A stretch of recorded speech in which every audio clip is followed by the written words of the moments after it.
Sir 'Harihara Veeramallu' cinema ఇవాళ release అయింది. కాస్త మిక్స్డ్ టాక్ రావడం మనం చూస్తున్నాం. మరి ఇప్పుడు ఫస్ట్ డే కలెక్షన్స్ రిపోర్ట్ ఏ విధంగా ఉంది? ఏ స్థాయిలో కలెక్షన్స్ అయితే మొదటి రోజు జరిగాయి? అండ్ ఈ సినిమాకి సంబంధించిన బిజినెస్ ఏ విధంగా ఉంది?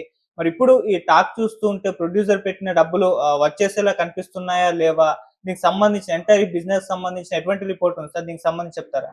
యాహ్! ఆహ్, 'హరిహర వీరమల్లు' చివర్లో బజ్జొచ్చింది. అప్పటి వరకు బజ్ రాలేదు. పవన్ కళ్యాణ్ ఎంటర్ అయినాక బజ్జొచ్చింది. దాని తర్వాత ప్రీమియర్ షోలకి 600 తెలంగాణలో అక్కడ 700 పెంచుకోగలిగారు. తర్వాత కూడా 10 రోజుల వరకు కూడా ఆహ్, మల్టీప్లెక్స్‌ల్లో 500 వరకు, సింగిల్ స్క్రీన్‌లో 300 వరకు కూడా టికెట్ రేట్లు ఉండడం మనం చూసాం. సో, ఈ నేపథ్యంలో ఆహ్, అసలు ఇప్పటి వరకు మన దగ్గరున్న డేటా ప్రకారం ఇది ఎంత కలెక్ట్ చేసింది? ఫస్ట్ డే ఎంత కలెక్ట్ చేసే అవకాశం ఉంది? ఏ రేంజ్‌లో ఇది డబ్బులు కలెక్ట్ చేసే అవకాశం ఉందనేది మాట్లాడుకుందాం. ముందుగా బిజినెస్ చూస్తే మనకి నైజాం ఏరియాలో 37,00,00,000 చేసింది. సీడెడ్‌లో 16,00,00,000 చేసింది. ఉత్తరాంధ్రలో 12,00,00,000 చేసింది. ఈస్ట్ 10,00,00,000 చేసింది. వెస్ట్ 7,00,00,000 చేసింది. గుంటూరు 9,500,00,000 చేసింది. కృష్ణా 7,500,00,000 చేసింది. నెల్లూరు 4,500,00,000 చేసింది. ఓవరాల్‌గా 2 తెలుగు రాష్ట్రాల్లో 103,00,00,000 వ్యాపారం జరిగింది. మొత్తం రెస్ట్ ఆఫ్ ఇండియాలో 12,500,00,000 జరిగింది. ఓవర్‌సీస్‌లో 10,00,00,000 వరకు జరిగింది. అంటే ఓవరాల్‌గా ఇది బ్రేక్ ఈవెన్ కావాలంటే తెలుగు రాష్ట్రాల్లో 175,00,00,000 కలెక్ట్ చేయాలి. గ్రాస్ నేను చెప్తున్నది. అట్లాగే ఓవర్‌సీస్‌లో అంటే కంప్లీట్‌గా ఆల్ ఓవర్ ద వరల్డ్‌లో 225,00,00,000 ఇది గ్రాస్ కలెక్ట్ చేయాలి. ఎందుకంటే 250,00,00,000 బడ్జెట్ ఇది. సో, ఈ నేపథ్యంలో మొత్తం మనకి పవన్ కళ్యాణ్ సినిమాలు ఇప్పటి వరకు కూడా ఏది కూడా 200 అనేది పవన్ కళ్యాణ్ సినిమాలకి వెళ్ళలేదు. ఆయనది హైయెస్ట్ కలెక్షన్ 2022లో వచ్చిన 'Bheemla Nayak' 158,00,00,000 world wide gross అన్నమాట. సో, అదే హైయెస్ట్. 'భీమ్లా నాయక్‌కే' హైయెస్ట్. సో, ఈ నేపథ్యంలో ఈరోజు నిన్న మా ఈవెనింగ్ నుంచి ప్రీమియర్ షో స్టార్ట్ అయినాయి. ఈరోజు రెగ్యులర్ షోలు వచ్చాయి. మొత్తంగా 2,550 సినిమా థియేటర్లలో ఇది వరల్డ్ వైడ్ రిలీజ్ అయింది. సో, ఈ నేపథ్యంలో ఇప్పుడు మనకు SACNILC.com సైట్ వీళ్ళే అన్నమాట అక్యురేట్‌గా మనకి ఎక్కడెక్కడ ఎంత కలెక్ట్ అయింది ఇస్తున్నారు. వీళ్ళు చెప్పిన దాని ప్రకారం ముందుగా ఆక్యుపెన్సీ రేట్ చూస్తే మార్నింగ్ షో ఆక్యుపెన్సీ రేటు 63.5% కనిపిస్తోంది. ఇది మంచిదా? చెడ్డదంటే ఖచ్చితంగా ఇది మంచి ఆక్యుపెన్సీ రేటు. ఎలా చెప్పగలమంటే ఈ ఇయర్‌లో రిలీజ్ అయింది ఇప్పటివరకు మార్నింగ్ షో ఆక్యుపెన్సీ రేట్ ఎక్కువ ఉండింది 'హిట్ 3' 79% ఆక్యుపెన్సీ. సంక్రాంతికి 70%. 'Daaku Maharaj' 60%. 'Game changer' 56%. So, ఇది ఇటు 'డాకు మహారాజ్‌ని', 'గేమ్ చేంజర్‌ని దాటి వెళ్ళింది. అందులో డౌట్ లేదు ఆక్యుపెన్సీ రేట్‌లో. ఇది నేను చెప్తున్నది ఇండియా సంబంధించిన ఆక్యుపెన్సీ రేటు. ఓవరాల్‌గా చూసుకుంటే హైదరాబాద్‌లో 76% ఆక్యుపెన్సీ రేట్ ఉంటే, బెంగుళూరులో 33% ఉంది. చెన్నైలో 33% ఉంది. విజయవాడలో 84% ఉంది. ముంబైలో 33% ఉంది. అంటే ఓవరాల్‌గా తెలుగు రాష్ట్రాల్లో 63.5% ఆక్యుపెన్సీ రేట్ ఉంటే, మిగతా రాష్ట్రాల్లో 33%కి మించి లేదన్నమాట. దీనికి ప్రధాన కారణం ఏందంటే మిగతా రాష్ట్రాల్లో సరైన పబ్లిసిటీ లేకపోవడం దీని గురించి. ఇది పాన్ ఇండియా లాగా వాళ్ళు ప్రొజెక్ట్ చేయకపోవడం అనేది ప్రధానంగా కనిపిస్తుంది. ఇది ఓన్లీ తెలుగు సినిమా లాగే వాళ్ళు ట్రై చేశారు తప్ప పాన్ ఇండియా లెవెల్‌లో దీన్ని తీసుకెళ్ళలేదు. అందుకని పూర్‌గా మిగతా రాష్ట్రాల్లో ఉంది. మార్నింగ్ షోనే ఓపెనింగ్ ఇలా ఉన్నాయంటే ఇక రాను రాను ఇంకా తగ్గుతాయని చెప్పొచ్చు. తెలుగు రాష్ట్రాలైతే వర్షాలు కూడా పడుతున్నాయి. దానివల్ల కూడా ఇబ్బంది కలిగే అవకాశం కనిపిస్తుంది. ఇక కలెక్షన్‌ల పరంగా చూసుకుంటే ఫస్ట్ డే ఓపెనింగ్ కలెక్షన్‌లో పవన్ కళ్యాణ్ సినిమాల్లో ఇప్పటివరకు ఏందంటే ఎక్కువగా చేసింది అగైన్ 'భీమ్లా నాయకే' 43 క్రోర్స్ గ్రాస్ చేస్తే 37 క్రోర్స్ నెట్ చేసింది. 'బ్రో' సినిమా 35 క్రోర్స్ గ్రాస్ చేస్తే 30 క్రోర్స్ నెట్ చేసింది. 'వకీల్ సాబు' 40 క్రోర్స్ నెట్ చేసింది.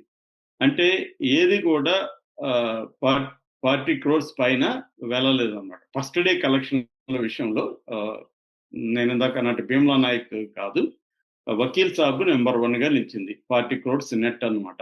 ఇప్పుడు 'వకీల్ సాబ్‌ని' ఇది దాటుతుందా అంటే డౌట్‌ఫుల్ అని చెప్తున్నారు. మాక్సిమం 30 క్రోర్స్ వరకు వెళ్ళొచ్చు. మార్నింగ్ 9 వరకు ఉన్న లెక్కల ప్రకారం ఇది 12,00,00,000 కలెక్ట్ చేసినట్టుగా ఇప్పటి వరకు వస్తున్న లెక్కలు అనమాట. అంటే ముందు రోజు అయితే 10 కోట్ల వరకు కూడా అది కలెక్ట్ చేసింది. దాన్ని కూడా లెక్కేస్తే ఓవరాల్‌గా 30 కోట్ల వరకు ఈ రోజు ఈవెనింగ్‌కి కలెక్ట్ చేసే అవకాశం ఉంది. అంటే ఓవరాల్‌గా ఫస్ట్ డే ఇది 30 కోట్లు నెట్ కలెక్ట్ చేసే అవకాశం కనిపిస్తుంది. ఇది వకీల్ సాబ్‌ని దాటి వెళ్ళట్లేదు. సో, ఆ రకంగా తీసుకున్నప్పుడు వకీల్ సాబ్ కంటే కూడా హరిహర వీరమల్లుకి కలెక్షన్‌లు బ్యాడ్‌గా ఉన్నాయి. మన సినిమా బాగుందా లేదా ఇవన్నీ అనవసరం. కలెక్షన్‌లు ఇంపార్టెంటు. ఏదైనా గూడా హిట్టా, ఫ్లాపా అని చెప్పుకోవడానికి టాక్ ఇంపార్టెంట్ కాదు. ఎందుకంటే ఎవరెలాగన్నా టాక్ క్రియేట్ చేయొచ్చు. బ్యాడ్ ఇంటెన్షన్స్‌తో బ్యాడ్ టాక్ క్రియేట్ చేయొచ్చు.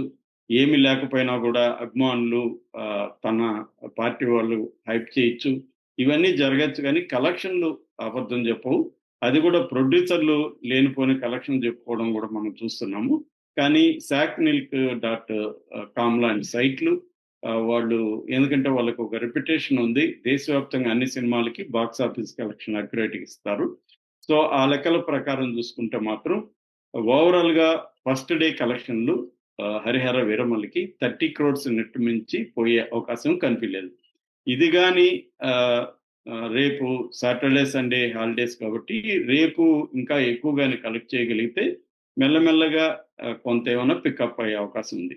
లేదంటే మాత్రం ప్రొడ్యూసర్ ఖచ్చితంగా లాస్‌కి వెళ్ళే అవకాశం అయితే కనిపిస్తుంది. ఎందుకంటే ఫస్ట్ డే అంటే నిన్న నైట్ ఉన్న టాకు ఈరోజు మార్నింగ్‌కి డ్రాప్ అయిపోయింది. నేను మార్నింగ్ రివ్యూలో చెప్పినట్టుగా యావరేజ్ రేటింగ్ దీనికి 2.25% యావరేజ్ రేటింగ్ ఇచ్చారు. అంటే కొంతమంది 3 ఇచ్చుండొచ్చు, కొంతమంది 4 కూడా ఇవ్వచ్చు, కొంతమంది 1 ఇవ్వచ్చు.